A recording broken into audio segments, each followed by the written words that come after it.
Obrigado, Eudeu. Passar então agora para o Fábio Guedes, da Confap. Fábio, eu vou te avisar aos 10 e te avisar aos 15. Insistir aos 20. Obrigado. Bom dia a todos, senhores e senhoras. Queria agradecer muito ao presidente Confés, Fernando, pelo convite ao Confap. Cumprimentar aqui o Enio, o Celso e o Eudeu, amigos aqui, colegas de iniciativa da Ciência e Tecnologia do Parlamento. Em nome das 26 fundações e também em nome do nosso presidente, professor Evaldo Vilela, da FAPEMIG, estamos aqui para apresentar algumas informações para os senhores e mostrar o nosso quadro. O nosso quadro ainda não tem sido afetado de maneira muito abrupta, como tem sido as agências federais, mas é muito preocupante a nossa situação, porque nós somos complementares ao Sistema Nacional de Ciência, Tecnologia e Inovação, e uma base importante. Então, nós somos 26 fundações congregadas dentro do Conselho Nacional das Fundações Estaduais de Amparo à Pesquisa, e nessas 26 fundações, algumas estão muito bem, outras estão muito mal. Das 26, só falta a de Roraima, e nós estivemos lá no começo desse ano com o governador Antônio Denário, e ele se comprometeu publicamente em criar a Fundação de Amparo à Pesquisa de Roraima. A comunidade científica acadêmica daquele estado está muito ativa nesse sentido, inclusive já tem uma minuta de lei para ser enviada à Assembleia Legislativa para apreciação dos deputados, mas a comunidade está muito ativa para criar essa fundação. O Conselho foi criado em 2006, e esse é um objetivo do Conselho. A gente tem atuado muito, temos 4 reuniões anuais, todas elas consecutivamente acontecendo, não teve nenhuma falha, desde, por exemplo, que eu assumi a Fundação de Amparo à Pesquisa do Estado de Alagoas em 2015, e de lá para cá eu não vi o Confap deixar de funcionar nenhuma vez. E agora nós estamos na vice-presidência, do professor Evaldo, mandato agora assumido em março de 2019. Aqui está um histórico da evolução das fundações, a maior delas e a mais antiga, a FAPESP, depois vem a Rio Grande do Sul, FAPESP, FAPEMIG, e aqui a FAPEL, a FUNCAP, as vizinhas ali do Nordeste foram criadas em 90, e só falta realmente a Fundação de Roraima. Então, é um sistema que é difícil articular, porque cada um tem sua autonomia, tem seus problemas internos, tem governadores com olhares diferentes, mas a gente tem conseguido, desde 2006, manter esse sistema do Conselho funcionando. É um importante sistema, porque ele, de certa maneira, de 20% a 25% do fomento à CTI brasileira estão dentro das fundações. Então, aqui estão a base, né, dos dados que a gente retirou recentemente da FAPESP. Agora, a nossa preocupação maior é que uma redução do orçamento da CAPES, CNPq, e o contingenciamento do Fundo Nacional de Desenvolvimento Científico, isso acaba também influenciando diretamente nas demais fundações. Principalmente porque muitas dessas fundações, viu, Pancelo, elas vivem e têm o prestígio dos seus respectivos governadores porque conseguem ter convênios e apostas do governo federal. Na medida em que o governo federal ele se retira da sua responsabilidade de financiar a ciência brasileira, essas fundações elas começam a ser questionadas.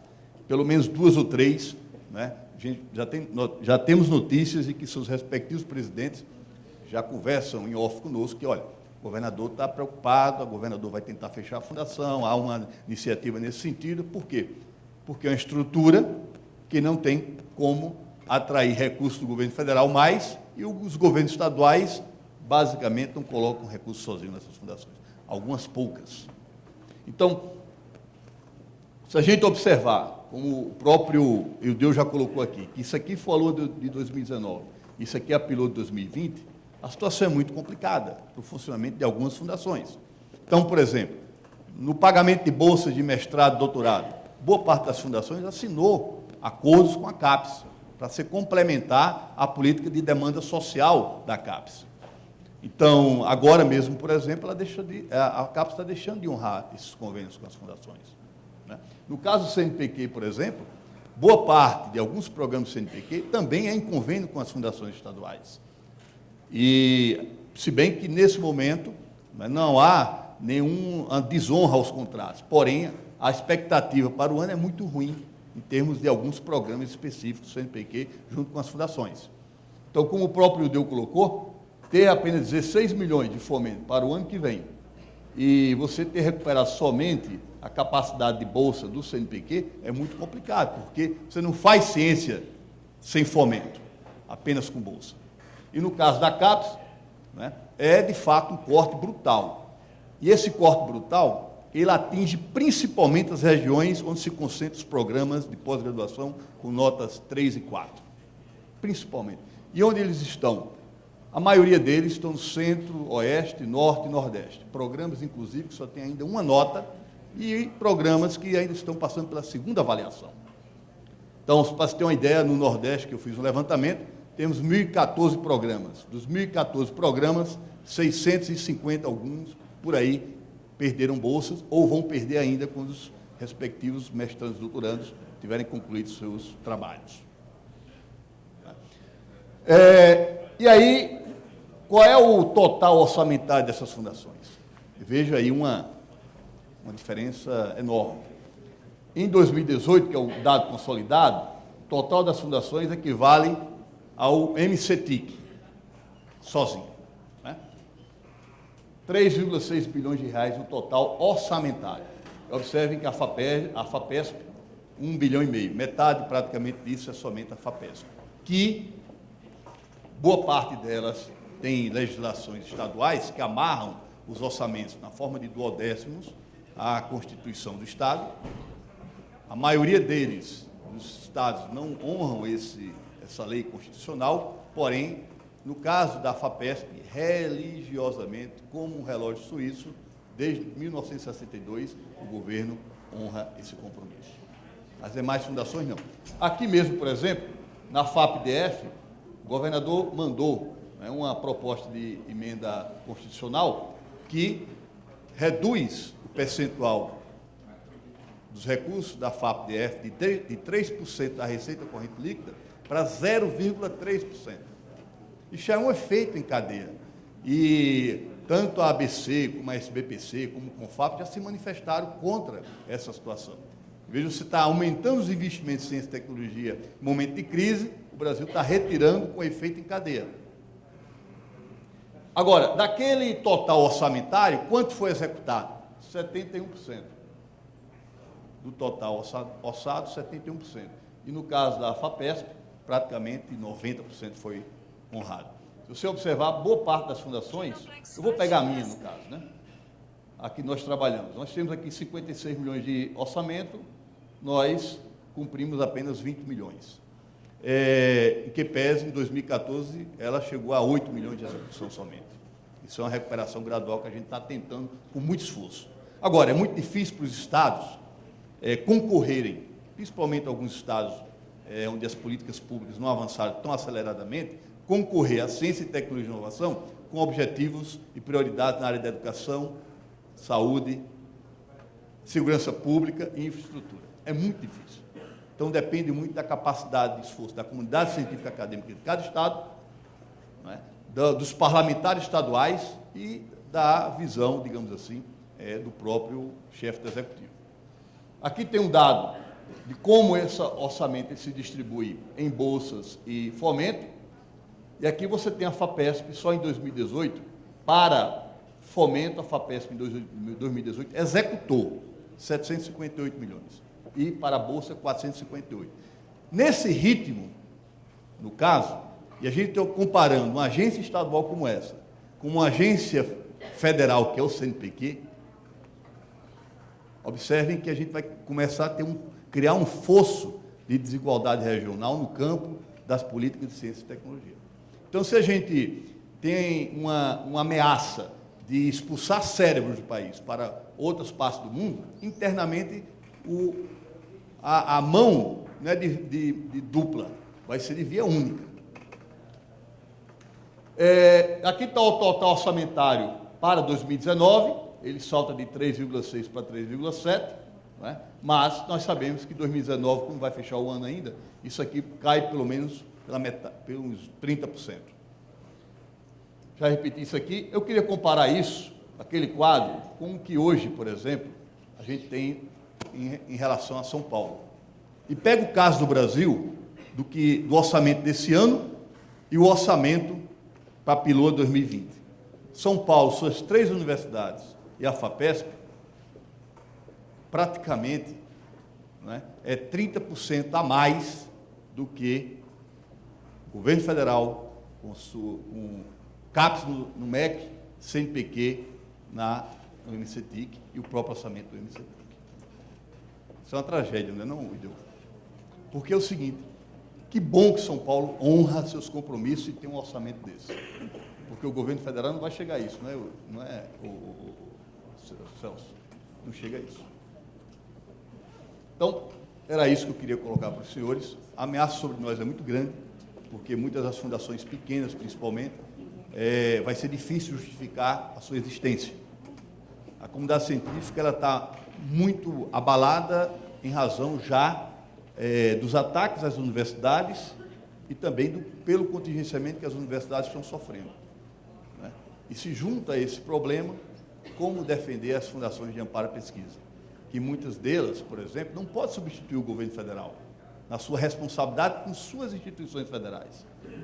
Que bom que um dia nós pudéssemos ver o governo federal dando conta das suas responsabilidades com suas instituições federais e as fundações estaduais investindo pesadamente nas 109 universidades estaduais e 63 municipais, por exemplo.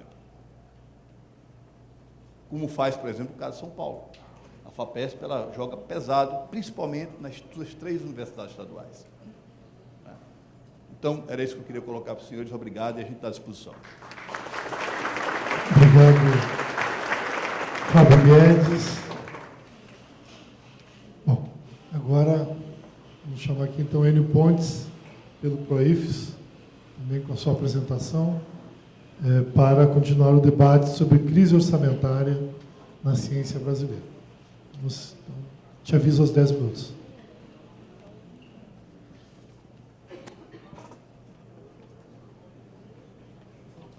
Bom dia, satisfação grande estar aqui hoje, essa conferência, que é o auditório lotado.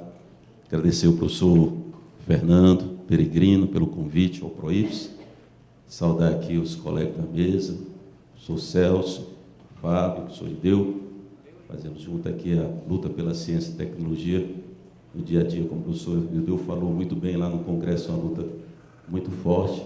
Estou aqui para falar sobre a crise orçamentária da ciência e tecnologia no Brasil. Falo em nome do PROIFES, Federação, né, do nosso presidente Nilton Brandão, onde o PROIFES ele representa vários sindicatos de base em todo o Brasil. Então, o PROIFES hoje ele tem um grupo de trabalho em ciência e tecnologia, no qual eu direciono esse grupo de trabalho e estou como diretor de ciência e tecnologia do PROIFES. Também sou professor da Universidade Federal do Ceará. Queria saudar aqui os colegas das nossas federações que estão aqui em peso. Eu estou vendo ali o professor Salvador da Rocha, professor Melo, professor Barros Neto, professor Alexandre. E se eu estou vendo mais algum, estamos aqui representando a FCPC, representando a ASTEF, representando o CETRED. E estamos aqui hoje em peso aqui na conferência. O professor Peregrino aí trouxe o Ceará para cá hoje, né?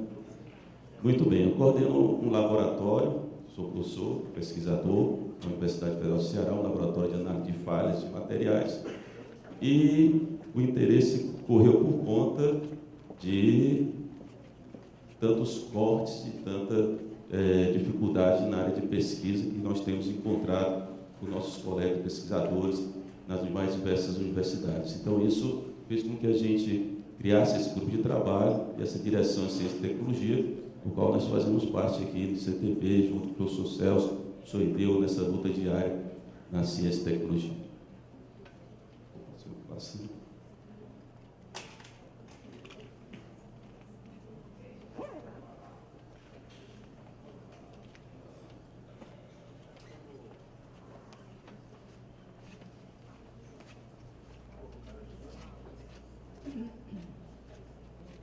Muito bem. Aí eu trouxe aqui um pensamento de Sócrates, né? A vida sem ciência é uma espécie de morte. que é o que está aparecendo aqui no dia a dia no nosso Brasil, diante das dificuldades que aparecem em tecnologia. Ciência e tecnologia, aí, dito por Miguel de Coleles, né? Sem ciência não há soberania possível. Então, é uma questão que nós estamos falando, questão de soberania do nosso país. Como é que está o Brasil no contexto mundial da ciência? Nós temos aí um gráfico, esse gráfico aí foi feito por 2 pesquisadores tchecos, onde ele mostra aí, faz a evolução comparativa de todas as disciplinas entre países selecionados. Toda disciplina ele pegou assim, uma forma globalizada, de forma global, a ciência é uma forma global, ou seja, quando um pesquisador faz um artigo, qual é o impacto dele nas mais diversas áreas. E aí mostra esse gráfico de cima, aí, a Inglaterra, e nós vemos aí o Brasil, esse impacto aí mais embaixo, aí, o impacto do Brasil de acordo com a ciência mundial, na forma globalizada. O Brasil, em termos de artigo no mundo, ele, desde quando foi fundado o Ministério de Ciência e Tecnologia, lá na época do Sarney, em 1985, ele tem crescido. Esse gráfico hoje ainda vai mais além, ele continua crescendo, né? Atingindo aí um patamar aí mais do que 3, né? O Brasil, ele ocupa a 13ª posição, o maior produtor de publicações e pesquisa a nível mundial, né? E aí nós temos o impacto da citação do Brasil historicamente, ele está aí numa ordem de 0,73, chegando lá em 2011, chegando hoje em 2016, chegando atualmente muito mais do que esse 0,86, mas ele não tem alcançado esse valor 1 ainda. Então tem o Brasil, de acordo com vários países avançados em ciência e tecnologia, o Brasil bem acima, um pouco acima do México, né? O Canadá em primeiro lugar. Então o Brasil aí com 0,73 a 0,86 em 2016. Com relação a investimento em pesquisa científica no mundo, nós temos aí um gráfico mostrando aí o crescimento, aí, mostrando como que a Alemanha está, né, em relação a esses países que aplicam em ciência e tecnologia, como que a Alemanha tem crescido, de acordo, existe um crescimento geral nesses países, e como que a Alemanha está se posicionando aí, bem abaixo aí do Japão ainda. Esse é o gasto total de pesquisa, desenvolvimento, aí, até 2015. Esse gráfico, ele mostra esse verde. Esse verde aí é o que está de pior, né? Bem abaixo aí de 2%. O Brasil está naquele verde, e o vermelho é o que tem de melhor de gasto em pesquisa. Em termos de investimento em pesquisa no mundo, nós temos aqui o Brasil bem aqui embaixo, né? Ali em cima nós temos ali o Japão, a Coreia, e nós temos aí investimentos de acordo com o PIB, né? Uma média mundial em torno de 2,04, mas o Brasil ali ainda em torno de 0,6. Aqui nós temos também, é importante esse gráfico, porque temos o financiamento de pesquisa na universidade nos Estados Unidos. Estão mostrando como que é que os Estados Unidos, já que nós estamos aí numa ideia de copiar o que se faz nos Estados Unidos, olha só como é que é lá nos Estados Unidos, né? O governo federal, olha, é esse azul, olha o tanto que é a aplicação do governo. Aí tem o vermelho, né, o estadual, né, os fundos logo acima, e a indústria, né, também mostrando que o governo tem um investimento muito forte nas universidades, nas pesquisas, financiamento de pesquisa. Esse gráfico é o orçamento do FNDTC, né, e do CNPq, ele mostra o que foi planejado e o que foi feito, né? Esse tracejado lá em cima é FNDCT, planejado, e aqui o embaixo, esse mais azulado, é o do CNPq, mostrando aqui como que ficou em 2019. 2019 não sequer chegou nem a alcançar nenhum desses gráficos, bem abaixo. E aí nós temos a queda dos investimentos acontecendo nos últimos anos. Podemos ver lá que em 2010 tinha um investimento considerável, né? E foi caindo, planejado o vermelho e o que foi realmente gasto, esse azulado aí, 2017, já lá bem embaixo, que foi planejado, que foi gasto. O orçamento das universidades federais tem sido drástico, tem sido complicado, muitas universidades estão passando muita dificuldade, né, com relação até gasto, os seus gastos diários, luz, tudo mais. Então tem uma redução no custeio de entre 19% a 45% em comparação a 2016.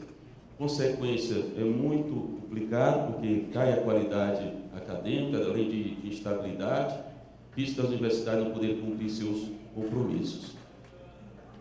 E aí tem uma pergunta que a gente faz: esse governo está interessado em desenvolver ciência e tecnologia? Será que é isso mesmo? Será que é isso que ele está planejando? Né? Ou será aplicar o dinheiro que está sendo considerado aí para pagamento de juros do sistema financeiro? Tem alguma viabilidade no investimento em pesquisa pública? Então, o investimento na pesquisa ele tem sido em torno de 3 a 8 vezes do valor aplicado. E entre 20 e 75 das inovações não poderiam ter sido desenvolvidas se não fosse essa ciência que se fala que não desenvolve ciência na universidade, que não vai aplicar em nada, mas você vê aí a quantidade, se não tivesse essa ciência sendo desenvolvida, a ciência básica também, como que seriam as aplicações. Aí se tem uma pergunta, né? O que é que está por trás dos cortes da ciência e tecnologia? Nós sabemos que o governo, ele argumenta que a história do ajuste fiscal, que é necessário equilibrar a economia para controlar os gastos políticos, né? Públicos. E aí qual é o principal mecanismo que ele está utilizando? O principal mecanismo que ele usa é a emenda constitucional 95, que limita os gastos com saúde, com educação, com segurança pública por 20 anos. Então, a PEC do teto. O que é que tem como resultado dessa emenda? O que é que acabou acontecendo nesses dias agora? Cerca de, como o professor Ildeu falou, né, quase 8 mil bolsas da CAPES foram cortadas esse ano. O orçamento para 2020 foi reduzido praticamente pela metade.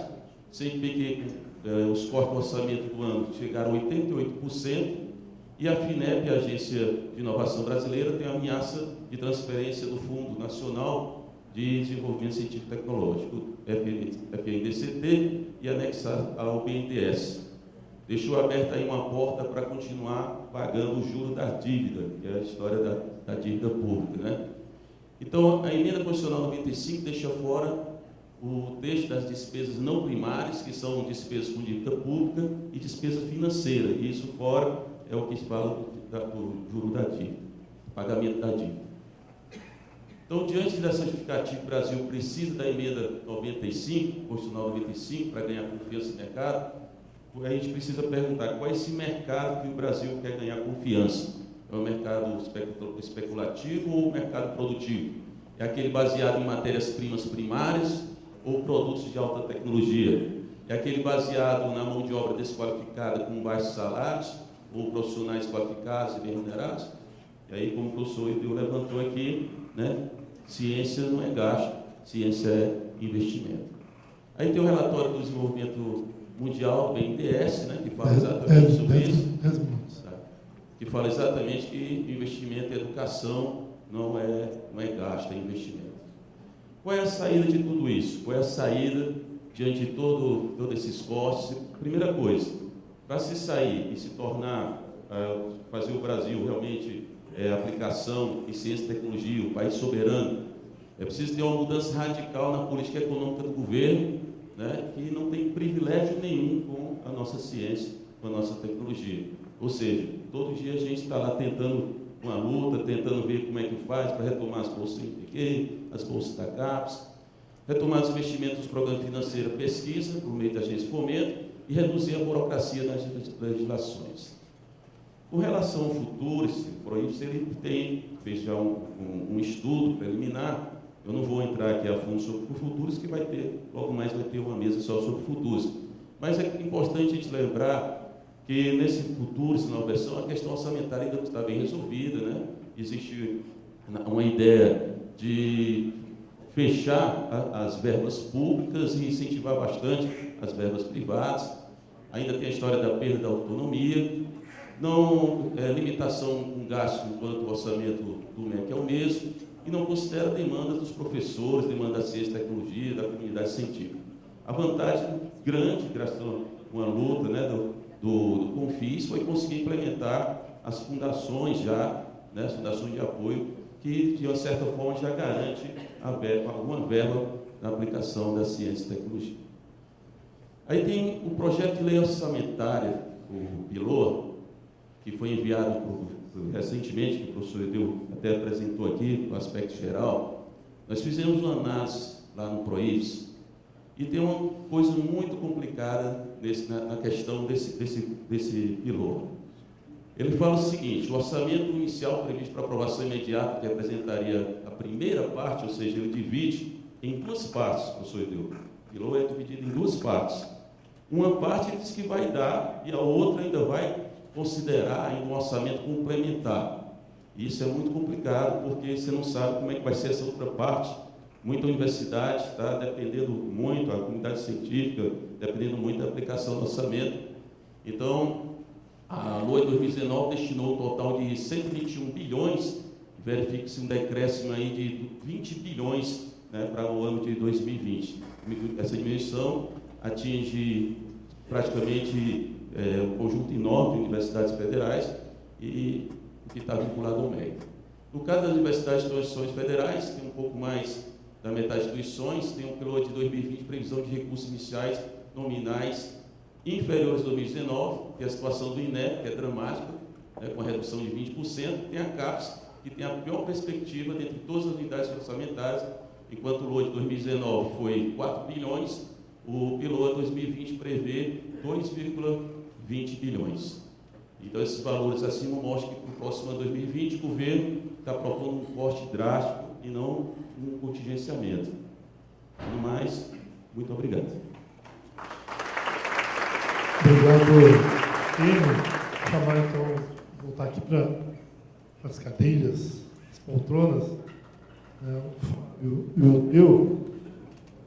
Nós consumimos aí 50 minutos. Então, eu vou conduzir, Peregrino, mais 20 minutos de debate. Pode ser? Da seguinte forma, pode ser? Da seguinte forma, 4 falas do plenário de até 3 minutos, pode ser? E aí depois a gente retoma mais 3 minutos para cada um dos nossos debatedores. É possível? Possível? Bom, então nós vamos abrir aí as 4 falas, quem quiser até 3 minutos. Peregrino, deixar contigo.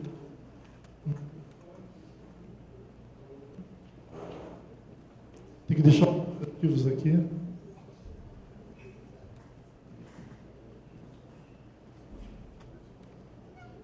Pode ir, professor? Pode. Vocês falaram muito que os países que estão se desenvolvendo, China e outros aqui, aplicando em ciência e tecnologia, mesmo em crise, continuaram a fazer investimentos pesados, ascendentes. De onde eles tiraram esse dinheiro? Se eles vivem crises também econômicas, financeiras, problemas, no país da PRIM, em geral, eles tiraram esse dinheiro, não. Porque a pergunta é, de onde nós vamos tirar o dinheiro para investir em ciência e tecnologia numa crise? Como ela é, eu não sei. Como a gente vai tirar o dinheiro para investir em ciência? Vocês devem ter a luz para isso.